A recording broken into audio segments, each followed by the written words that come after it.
नांदेड़ में कोरोना के बढ़ते मरीजों ने फिर से इंतजामिया के लिए खतरे की घंटी बजा दी है। ऐसे में बल्दिया उज़्मा ने कोरोना ज़वाबित को लेकर सख्ती शुरू कर दी है।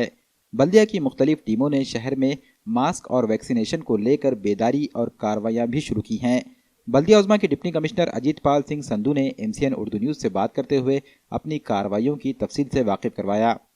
माननीय आयुक्त यांच्या मार्गदर्शनाखाली आपल्या झोन अंतर्गत पूर्ण एक मोहीम राबविण्यात येत आहे। जे वॅक्सिनेशन घेतलेले नाही त्यांचा वॅक्सिनेशन देणे आणि ज्या आस्थापना नांदेड महापालिका हद्दीत आहे त्या आस्थापनामध्ये वॅक्सिनेशन झालेलं आहे की नाही त्या लोकांचं त्याची तपासणी चालू आहे आणि त्याप्रमाणे ही कारवाई करण्यात येत आहे। तर भागात असं आढळलं का?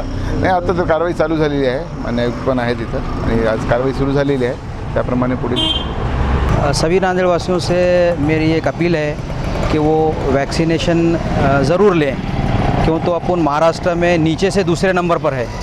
अगर ऐसे ही रहा तो लॉकडाउन की तरफ अपन जा रहे हैं ऐसा लग रहा है। तो बार बार ऊपर से भी यहाँ पर कलेक्टर साहब को और कमिश्नर साहब को प्रेशर है कि वैक्सीनेशन बढ़ाओ, लेकिन जब तक आम जनता सहभाग नहीं करेगी इसमें ये मुमकिन नहीं है। तो मेरी आप सबसे गुजारिश है कि आप वैक्सीन लीजिए।